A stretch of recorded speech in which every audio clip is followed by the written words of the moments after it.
Students, आज हम लोग जो है पढ़ेंगे जो रिएक्शन मैकेनिज्म में कोई भी रिएक्शन होती है उस रिएक्शन में कुछ इफेक्ट काम किया करते हैं।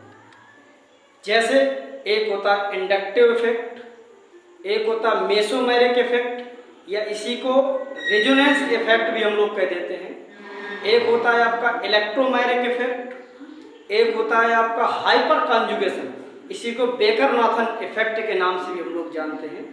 तो इन्हीं की हम लोग चर्चा करेंगे। इनमें से सबसे पहला जो इफेक्ट हम लोग इंडक्टिव इफेक्ट और रेजोनेंस इफेक्ट होता क्या है, इन दोनों की हम लोग चर्चा करेंगे आज इस वीडियो में हम लोग। इससे पहले आप लोगों को मैंने जो है बताया हुआ था रिएक्शन इंटरमीडिएट में जो फ्री रेडिकल्स की स्टेबिलिटी क्या होती है, कार्बोकैटायन की स्टेबिलिटी क्या होती है और कार्बन आयन की स्टेबिलिटी क्या होती है। तो आज बार बार हम कह रहे हैं आप लोगों को कि जो है एक तरीके से हमारी एक न्यू सीरीज शुरू हो रही है, तो उसमें आप लोग ज्वाइन करिएगा।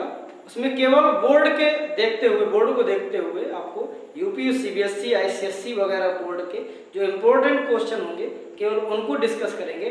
टाइमिंग जो आपको लोग बता देंगे हम, तो होगा तो प्रयास करेंगे कि लाइव सेशन चलाने की। अगर लाइव सेशन नहीं होता तो आपको ऐसे ही वीडियो आपको लगातार देते रहेंगे।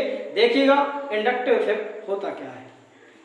जैसा कि इंडक्टिव इफेक्ट मीन्स होता है, मान लीजिए हमने एक ये चैन ले लिया है, इस चैन में एक ग्रुप लगा दिया है। ऐसे यहाँ पर एक चैन ये लिया हुआ, यहाँ पर भी हमने ग्रुप लगा दिया है। यहाँ पर देखिएगा तो यहाँ पर इलेक्ट्रॉन ऐसे, ये यहाँ पर आपको इलेक्ट्रॉन ऐसे खींचे जा रहे हैं, मतलब ये ग्रुप मोर इलेक्ट्रोनेगेटिव है इन कंपैरिजन इसके। तो ये क्या करता है, यहाँ से इलेक्ट्रॉन को अपनी ओर क्या कर रहा है, खींच रहा है, विथड्रॉ कर रहा है। और जब ऐसी कंडीशन होती है तो ये कंडीशन हो सकती है, मान लीजिए ऐसी भी कंडीशन हो सकती है कि जब ऐसा कोई यहाँ पर ग्रुप लगा हो जो इलेक्ट्रॉन इसको चैन को डोनेट करे।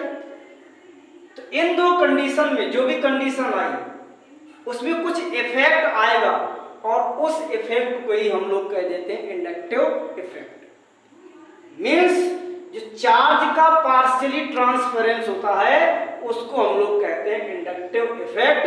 लिखा हुआ है inductive effect is a displacement of an electron along the carbon chain to the presence of an electron withdrawing or with releasing। Electron releasing, या तो विथड्रॉ कर सकता है और या फिर इलेक्ट्रॉन रिलीज कर सकता है चैन को। इस इफेक्ट को हम लोग कहते हैं इंडक्टिव इफेक्ट। ये इफेक्ट आपके टू टाइप के होते हैं, और टू टाइप के क्यों हो गए हैं इसका रीजन भी देख लीजिए कि एक विथड्रॉ कर रहा है, एक इसको रिलीज कर रहा है। तो जो विथड्रॉ कर रहा है उसको हम लोग कह देते हैं माइनस आई इफेक्ट, और जो रिलीज कर रहा है उसको हम लोग कह देते हैं प्लस आई।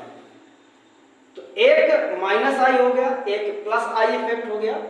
इसके बाद अगर हम लोग ये देखें कि किसमें माइनस आई इफेक्ट ज्यादा होगा, किसमें माइनस आई इफेक्ट कम होगा, तो इनका एक सीरीज दिया हुआ है। NO2 सबसे ज्यादा माइनस आई इफेक्ट रखता है, Cn, इसके बाद sulphonic acid, aldehyde, ketone, carboxylic acid, acid halide, amide, fluorine, chlorine, bromine, iodine, alcohol, ether और यहाँ पर एमीन, ये आपका फेनिल और ये है। इस आपको जो स्टेबिलिटी का ऑर्डर है प्लस आई इफेक्ट की, इसको आपको लर्न रखना है। इसी से ही हम बता सकते हैं कि कोई जो आपको कंपाउंड कंपैरिजन करने के लिए दे देगा, कहेगा कि कौन सा आपका कंपाउंड जो है एसिडिक है, कौन सा कंपाउंड आपका बेसिक नेचर का है। ऐसे प्लस आई इफेक्ट में टर्सरी वाला हो गया सबसे ज़्यादा स्टेबल, फिर आपका सेकेंडरी हो गया, फिर प्राइमरी हो गया, फिर मेथिल हो गया। तो ये आपके प्लस आई इफेक्ट के जो स्टेबिलिटी ऑर्डर है, यहाँ पर आपका माइनस आई इफेक्ट का है। अब ध्यान दीजिएगा, जिसमें भी प्लस आई इफेक्ट इंक्रीज करता है, बढ़ता है, उसका जो एसिडिक नेचर है, मतलब कि जो आपका प्लस आई रखता है और तो उसका एसिडिक नेचर इंक्रीज करता है, और जो प्लस आई रखता है वो डिक्रीज करता है। मीन्स जो माइनस आई रखेगा वो एसिडिक नेचर उसका इंक्रीज होगा, और जो आपका प्लस आई रखेगा उसका डिक्रीज होता है। बेसिक नेचर में बात करेंगे तो जस्ट अपोजिट होगा, माइनस आई वाले का डिक्रीज करेगा और प्लस आई वाले का इंक्रीज करेगा। तो ये आपका इंडक्टिव इफेक्ट है। इन दो सीरीज को जरूर याद रखिएगा, और इसी से भी कोई भी हम लोग कंपाउंड बता सकते हैं, कौन सा आपका ज़्यादा एसिडिक है, कौन सा ज़्यादा बेसिक है। एक खत्म होने के बाद हम लोग इसके क्वेश्चन की सीरीज चलाएंगे। पहले तो केवल इनके कॉन्सेप्ट को समझिएगा। जब कॉन्सेप्ट समझ में आपके आ जाएगा तो अपने आप कोई भी क्वेश्चन हम लोग जो सॉल्व करेंगे तो अपने आप आपसे सॉल्व हो जाएगा। दूसरा है इसके बाद जो आपका रेजोनेंस इफेक्ट, इसी को हम लोग मेसोमेरिक इफेक्ट के नाम से भी जानते हैं। इसमें क्या होता है कि जो पोलराइजेशन होता है, पाई बॉन्ड का पोलराइजेशन होगा, ट्रांसफर होगा, वो जा करके हाइड्रोजन ले आएगा कहीं से आपका बॉन्ड चला जाएगा कहीं पर चार्ज आ जाएगा, मीन्स पोलराइजेशन होगा इसमें। और जो पोलराइजेशन होता है लोन पेयर का तो वो आपका क्या होता है, प्लस आयन इफेक्ट या रेजोनेंस इफेक्ट के नाम से भी हम लोग जानते हैं, वो शो होता है। तो the polarity induced in a molecule by the interaction of a lone pair of electrons with pi bond or the interaction of two pi bonds in nearby atoms is known as resonance effect।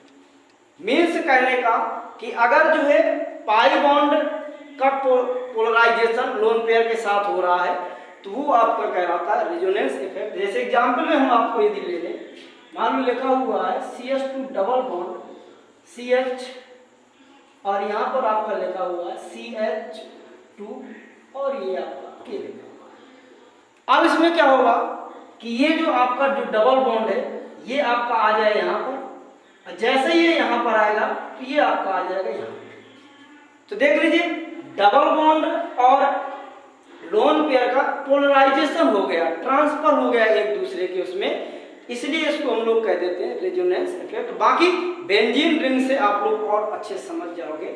जैसे हम लोग ले लें, मान लीजिए ले लिया, ये ले लिया, यहाँ पर आपका ये ऑक्सीजन हो गया, फिनॉल बना दिया हमने मान लीजिए, इसको हटा देंगे तो यहाँ पर एक लोन पेयर ऑफ इलेक्ट्रॉन आ जाएगा, मीन्स माइनस चार्ज आएगा।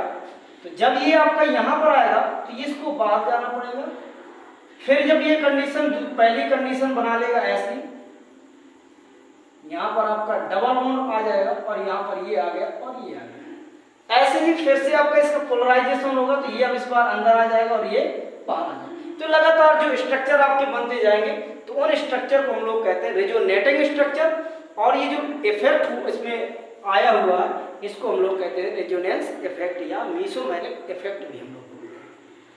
ये भी आपका इसी की तर्ज में दो प्रकार का होता है, क्योंकि यहाँ भी जिस प्रकार से एक विथड्रॉ करने वाले एटम होते थे या ग्रुप होता था, इसमें एक रिलीजन वाला जो आपका ग्रुप होता था, ऐसे ही यहाँ पर भी जो रिलीज करेगा वो आपका बनाएगा जाकर के प्लस आर या प्लस एम बनाएगा, और जो आपका एक्सेप्ट करेगा तो वो जाकर के आपका बनाएगा जाकर के माइनस एम या माइनस एम करेगा।